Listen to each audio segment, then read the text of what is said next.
Oh yeah, my name is Eugene Pickett, and my local business is Black Farmers and Ranchers New Mexico. So I'm the owner operator of that, and then the National Latino Farmers and Ranchers Trade Association. I'm the regional coordinator, and that deals with small farmers and ranchers having access to resources through various kinds of programs, and then crop assistance. And then I'm a member of the National Association of Black Farmers and the National Rural Coalition.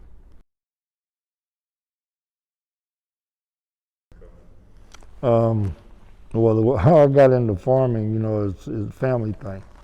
Because growing up in East LA, what most people don't know, that like the migration of people to that area created a real agricultural base, because you have Mexicans from Mexico, you have Japanese from Japan, so the Mexicans were heavily into farming and ranching. The Japanese are into farming and ranching and fishing, and then the blacks were into the same things because the migration was from the south to the north. So everybody had gardens, everybody had animals running around in their front yards, And oftentimes when people think of East LA or Los Angeles, they don't make the country connection. But coming up from there, you see it, you know it. And so I had a ranch in Altadena, California, which is just up from Pasadena, of 26 acres. So that involved the same thing: the livestock, community gardens, everything of that would have to do with the farming side, which is the agriculture, and then the livestock side is the ranching. So then when I moved to New Mexico in 1990, that lifestyle just continued on. So I was in Valencia County the whole time. So I've had 2 ranches down there, and it's just natural growth, natural lifestyle,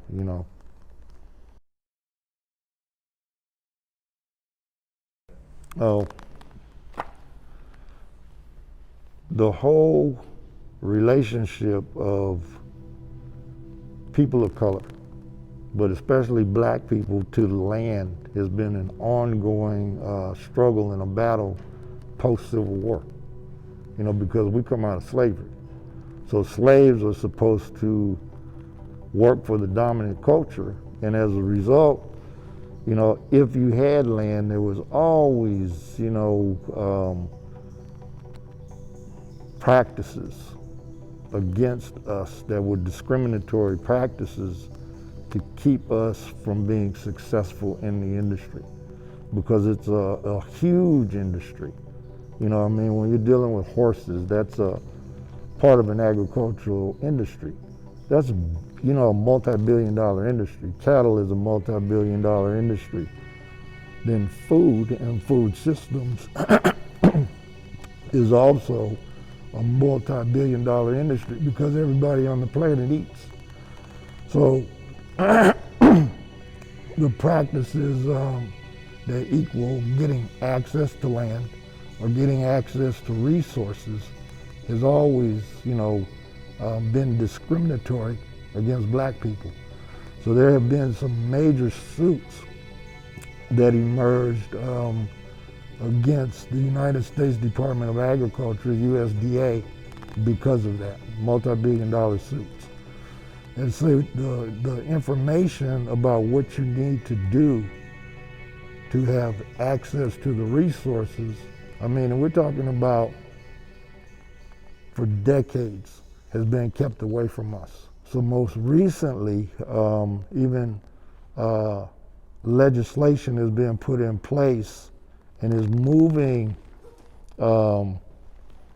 towards being put in place at the federal level to attack that. Right now, today. So this has been a long history of discrimination, because when you don't have access to food and you don't have access to clean water, you're facing death. You know, so I mean, this has been an ongoing struggle, and so understanding that, you know, it's like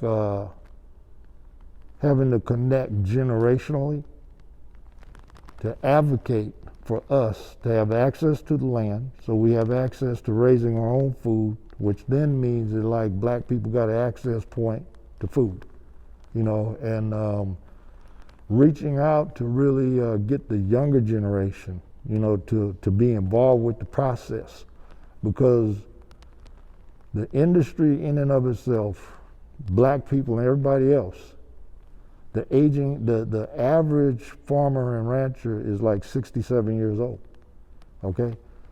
You don't have another 20, 30 years that you're gonna be in that business because it's labor intensive.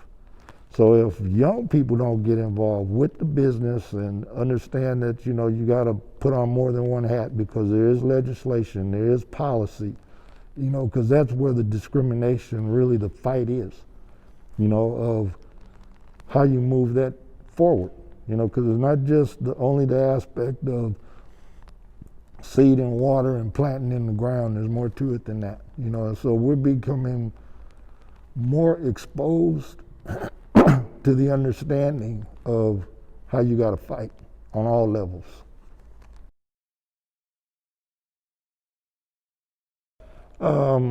Yeah, you know, there's programs that have been fought for. There's a program called 2501, and it's starting to, you have to learn the language, you know, because the acronyms, the programs, I mean, from the outside looking in, you have no idea whatsoever.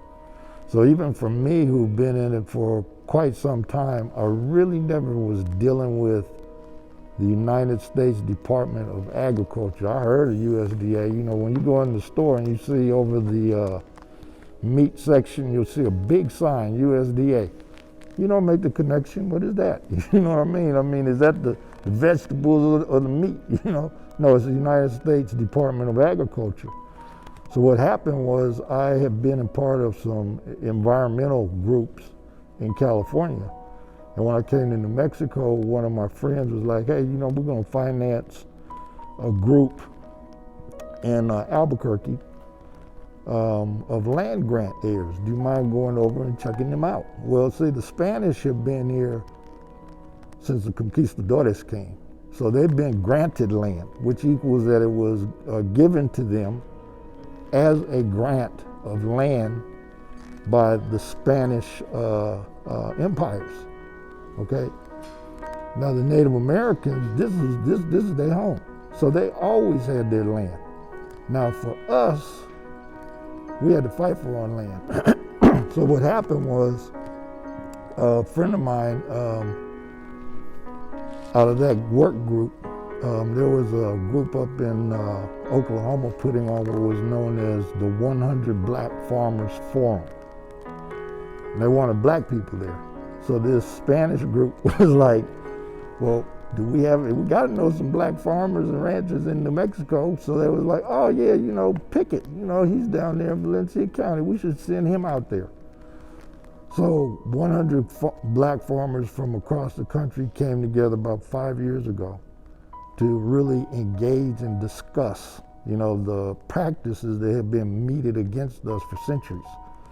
So out of that came a better understanding of, number one, USDA, because USDA maintains really the resource base for all farmers. They have what's called the Farm Bill, and the Farm Bill regulates food stamps, it regulates the meat industry, anything they have to do with agriculture, that's what the Farm Bill deals with. And they normally will have 168 billion or more dollars in their coffers. So once we got an understanding of that, and they started breaking down the history at this forum of the strategies that we needed to utilize, the mannerisms that we needed to deal with when we go into these USD offices, how to access programs, even though they at the front counter discriminate against you, lose your application, discourage you from putting in an application. You know, I mean, don't get angry, because if you get angry, they will put you on the incorrigible list. And if you're in the incorrigible list, they will not service you, but you don't know that. So with the older farmers at that time sharing that information, and then the strategies that they had put in place to attack that good old boy system, then we could become far more successful. So this program called the 2501 program, which is really designed to do outreach and provide technical assistance to what's known as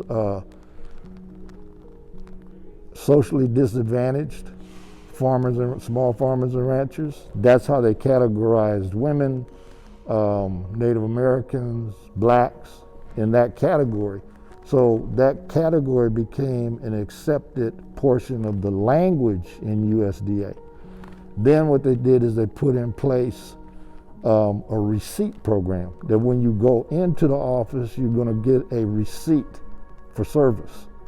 Now, the first time I asked for my receipt for service when I went into one of those offices, they said they didn't know anything about it. Well, at the highest level administratively, they know about it. I was like, well, hey, you know what? You need to get my receipt for service. So the lady at the desk was, okay, well, look, I'll have to check that out. And really treated me like, well, you know, you got to be lying up in here. But that was the history that they taught us. So I didn't get angry. Just said, well, next time when I come back, you will have checked it out. So that was a strategy that was put in place by a number of black farmers under a group called the National Rural Coalition and the National Latino Farmers and Ranchers Trade Association, so that we begin to create tools. You know, it didn't ensure access, but what it began to do is, you know, like provide the data and the documentation, you know, so that you would have a right to advocate. You know, so we have to advocate, we have to struggle, we have to fight, and those fights I mean, still go on right now to this moment, where they've tried to maneuver those programs out of the way, which guarantee us, you know, because it becomes very technical, you know, and so, you know, that's why I was running down to Jalen. You know, education is so important, you know, because most of your applications now are online. When you're talking about and you hear on the news how broadband in rural areas is very difficult, rural areas are where your farms and ranches exist. So the signals drop. So if you're looking to get an application in and the signal drops, your application can actually be deleted. You know, so within the context of just how technical it has become, you know, not only just the language, but, you know, the access points. A lot of our farmers and ranchers in the rural areas still got flip phones, you know. So everything now that's virtual, the challenge, you know, has even gotten more of a struggle, you know, so to go out because you get orders of stay at home. Well, if you're dealing with farmers and ranchers in rural areas and you got to stay at home, you ain't gonna be dealing with them. You know, so all these little things that like become tools to equip oneself with, it's become so broad that the technical access, you know, you cannot avoid it. You know, you just can't go out there and plant and think la-di-da-di-da, you know, it's gonna be okay. You know, it's not. You have to fight for your water rights. You gotta, you know, because people come out to buy your water rights. Well, if you sell your water rights, that means at some point you will not have access to water. And then you get, like right now, big players that are getting in the game buying up black land, okay? You got Bill Gates that's buying up land. We can't compete with Bill Gates. You know, those kind of dollars. I mean, Warren Buffett is giving Bill Gates and Linda Gates his fortune to deal with. You know, same thing with Zuckerberg. So as these things begin to happen and we look around and we have lesser of an access to our own land, The light bulb got to come on. Why are they doing this? They will control what's called the food chain, food systems. So if we don't create and become very aggressive about having alternative mechanisms to advocate for us to have access to food, we won't have access to food. Be like Jalen, get that spark, you know what I'm saying? And then be in your community to where you connect, you know what I'm saying? Because if you like to eat, if you like popcorn at the show, if you like to go get some water when you go in the kitchen, if you like rice, if you like yams, if you like steak, you like agriculture. Maybe you don't think about it. But once you start to think about it, hey, what'll happen if I don't have access to food?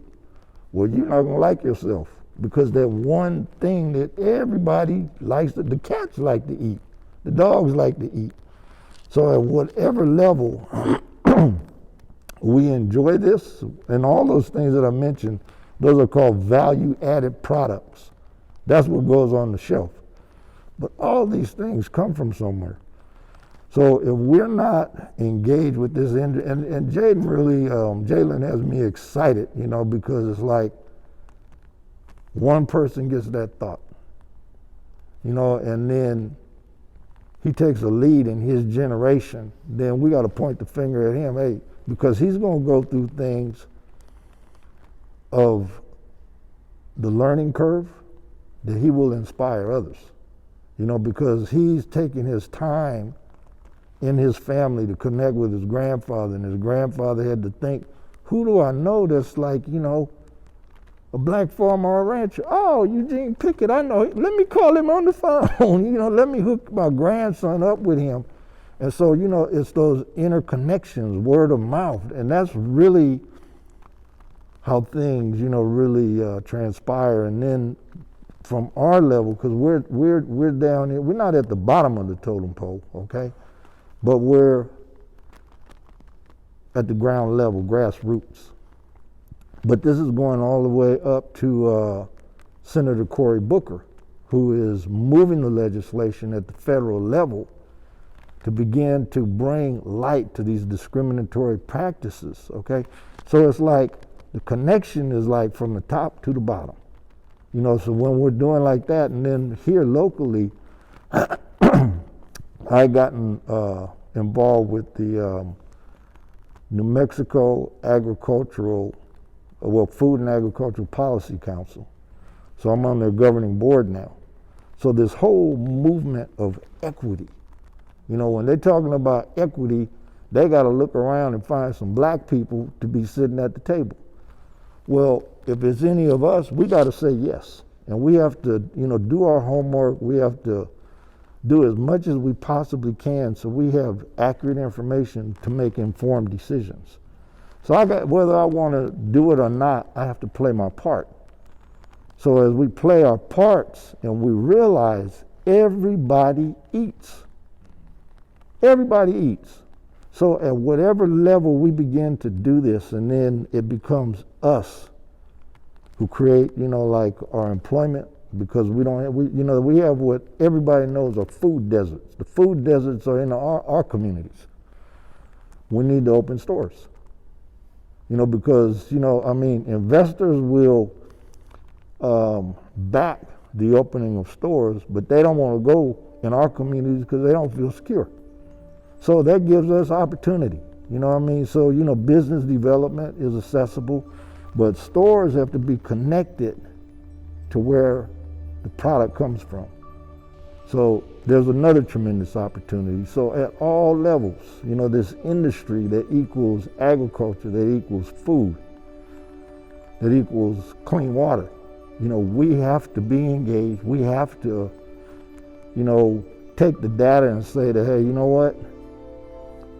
If we don't do, then it won't get done, because each cultural group is sensitive to themselves.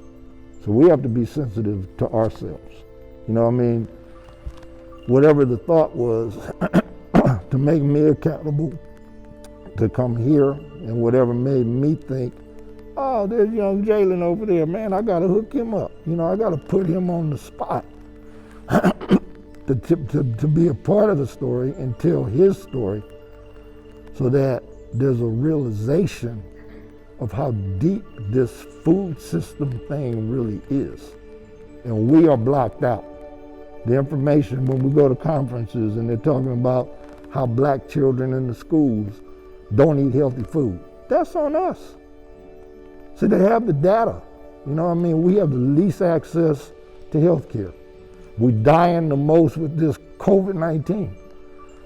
So we gotta begin to think, what is the conversation that puts us in line with having a positive impact on our own future for tomorrow? So it ties right back to this conversation we're having. However you brought me here, you're making me be accountable to you. Oh, you know me. Yeah, I do know you. How can I not participate? How can we not have this conversation? And the positive is that we are. So history now is not just from the beginning of when Estevanico came into Mexico and led the conquistadores up in here, but what is the history now? And this right here is the history, that starts right now. The conversation on responsible access to how we eat.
Sure. I'm Bobby Williams, and I'm originally from Oklahoma, but I've been in New Mexico for so long. I should say I'm from New Mexico. But what brought me here was when my husband and I had finished college. He got a job with the federal government, and that's what brought us here.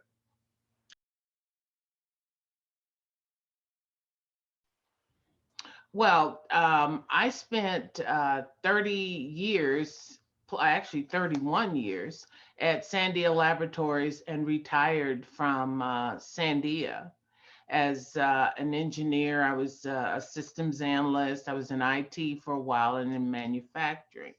And so, what I have done since then, because that's been almost 9 years ago, and what I've done since then is I've gotten interested in the field of energy just because there's so many opportunities in energy and so many opportunities for people to actually create careers in manufacturing, for young people to make products that are software and hardware and just really build their own businesses. And I'd like to see more of an entrepreneurial spirit among young people, and especially among young African Americans, and especially among young African American men.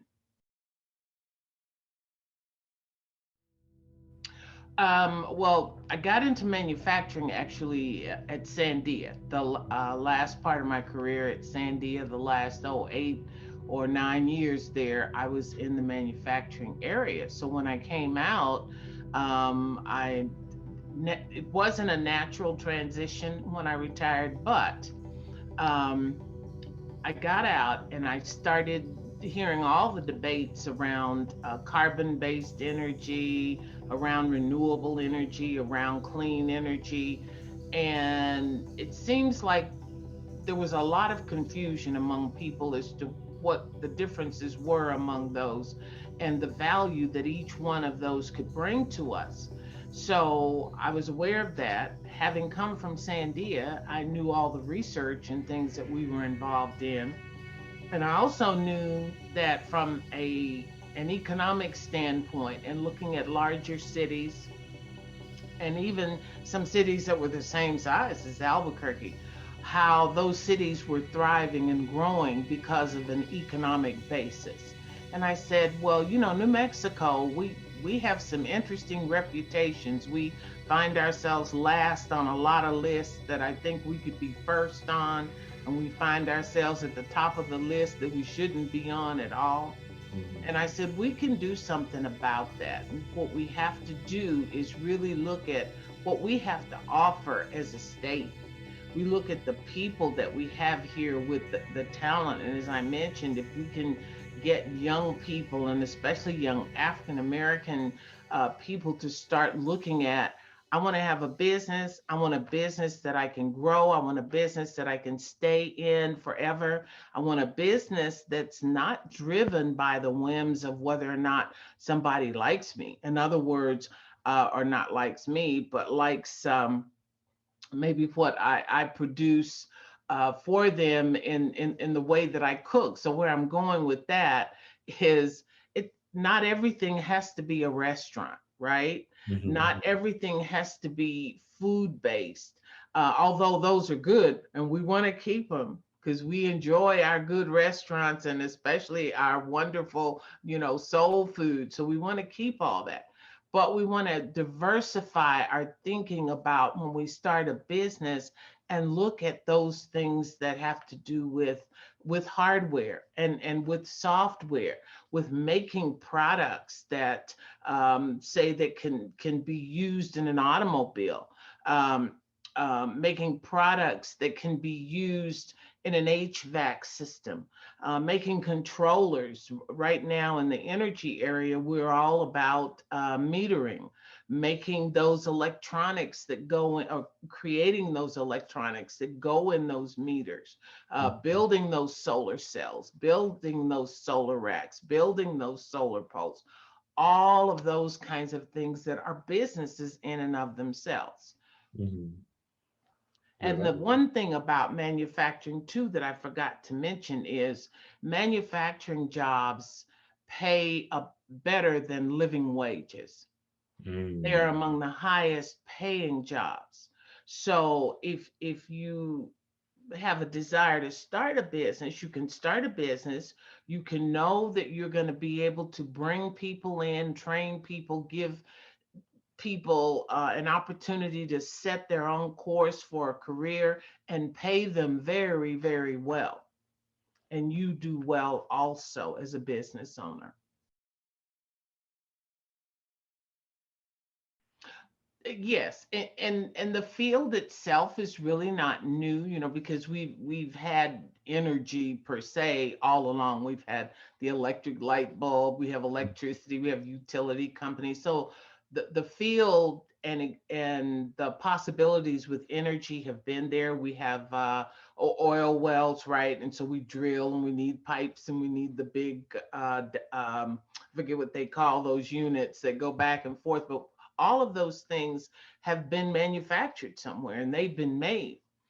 But I think with this push for renewable energy and people see how modular that whole area is, when you think about the big wind turbines, for example, and you think about the big blades that are on the wind turbine, and you think about the towers they sit on, well, there's also a part of that turbine that makes that turbine operate.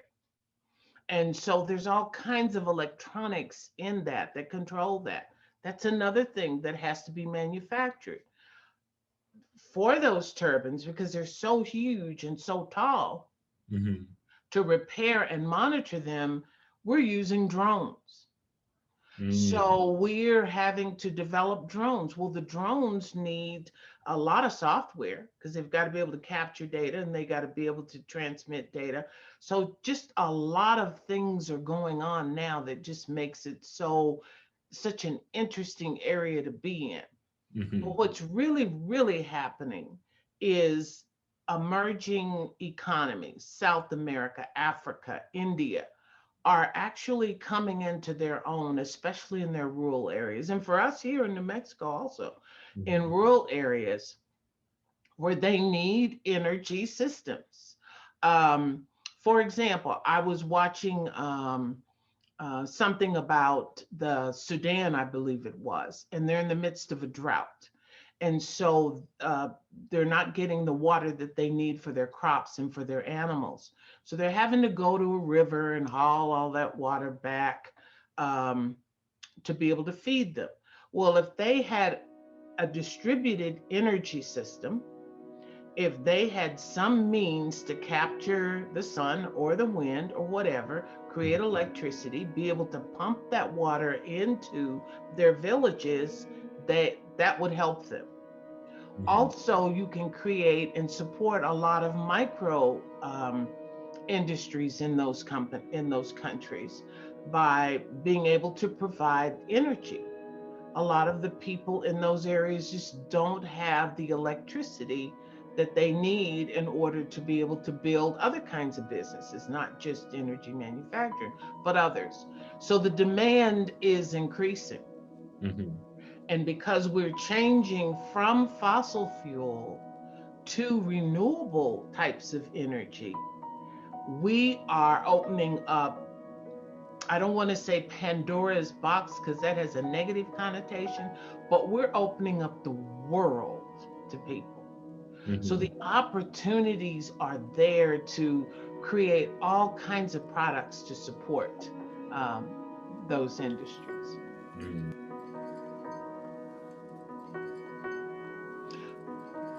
And there's not nearly as many as there should be. Is Mhm. all I can say. I'm sure there's some, but there could be a lot more. And by field, I think you mean the ones that are going out and starting businesses that Yes. are manufacturing products, Mhm. and probably very few, Mhm. very few. But that can change, and that could be a wonderful game changer just for overall Black Lives Matter economic development, Mhm. if it's pursued. And that's something that we're looking at supporting, not only from within the state of New Mexico, but actually um, hopefully we'll have a joint project with someone in another state too. So I can't say enough how many opportunities there are there. But now hard work is part of it. Yes. I mean, hard work is part of it. But that's okay because the reward and the return on the investment of the time and the work and the other resources is well worth it. Mhm.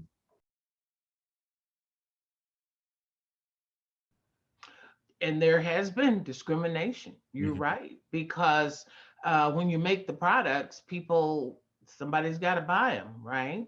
Mhm. Normally and traditionally, and will probably continue to for a long time, um, make products that our federal government subsidizes in some way. Our federal government subsidizes a lot, and we ought to get in on the part of subsidizing in something that's going to be long lasting and sustainable. Mhm. So discrimination has occurred there. We've not always been able to get, in fact, seldom have been able to get the contracts that are either offered by the federal government or offered by private businesses that need those products. Mhm. The contracts more often than not go to people that look like the people that own the businesses that want the products. So Mhm. yes, discrimination um, has been a part of that whole process. But what is another thing I think that's good is I think we, as African Americans, have come into our own right now. Mhm. and we recognize how the value that we bring as a people. We Mhm. recognize how bright and how talented and how creative we are. And I think with the whole Black Lives Matter movement, I think we're willing to push the envelope that will create a reality for us to participate in the economic growth that this nation deserves and should be seeing hopefully pretty soon. Mhm.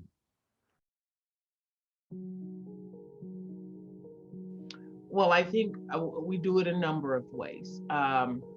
We have a lot of education. I think it's going to take some education for people to understand what the possibilities are and exactly how they can be a part of it. And of course, the whole idea and what my organization does. I have two organizations, and I guess I should talk a little bit about them. Yeah. I have two organizations. They're both called New Mexico Energy Manufacturing. One is a consortium and one is an institute. And the consortium is about creating technology, identifying it, creating it, and making that technology available for people that want to go into business. Mhm. And then going through that whole process of starting a business. How do you set up a manufacturing floor? Um, Making decisions. Do I want to work with an incubator for a while? Do I want to just sort of launch out on my own and have my own brick and mortar? Making those kind of decisions. How will I fund the capital acquisitions that I'll need to make, such as the equipment I'm going to need? And Mhm. then so that whole process, we have a number of partners that we work with that make that happen. And then the other side of that is actually training the workforce Mhm. to be able to work on the manufacturing floor.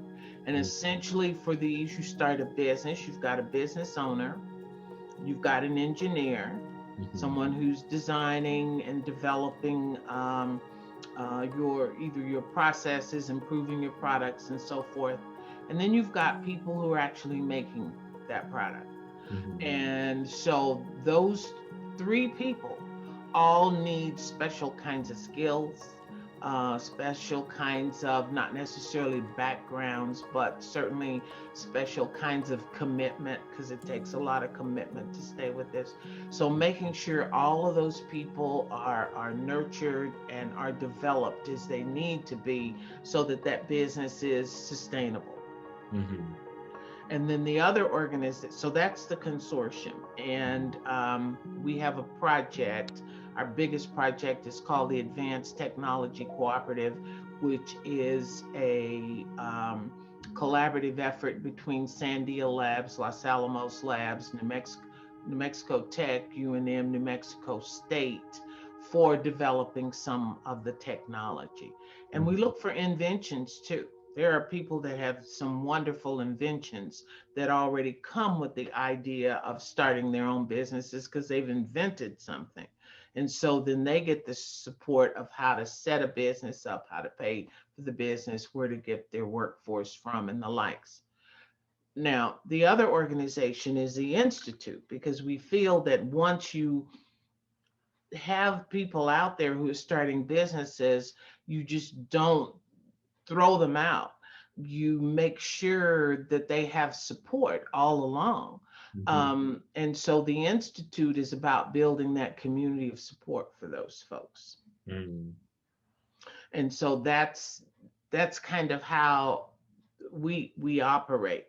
Um, we're just we're pretty steeped in the technology development portion. We're going to begin the recruiting portion. Hopefully, COVID has just we've given up. 2020 was a year that we did absolutely we accomplished nothing, I'll say.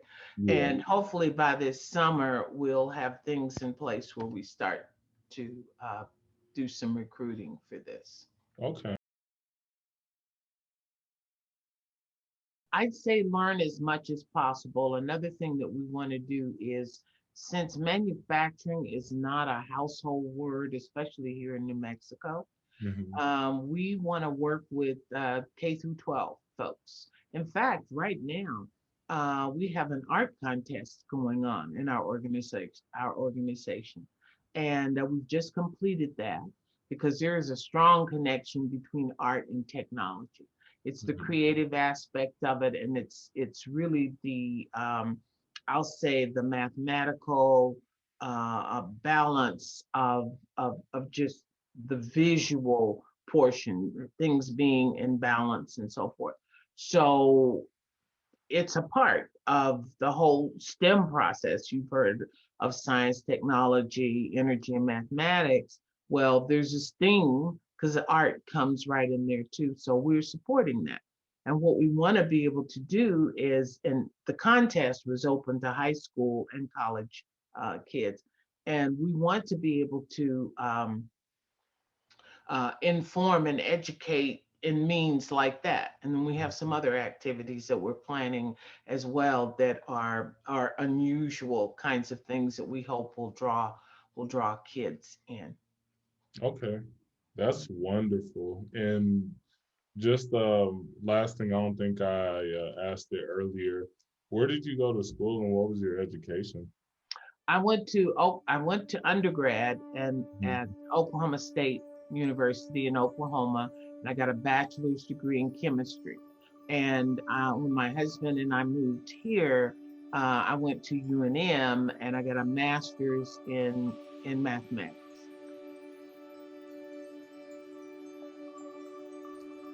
Well, nothing other than, in order for us to be successful at this, it's going to really take a village. I mean, cooperation is going to be important. We'll need to depend upon various groups for referrals when we start recruiting.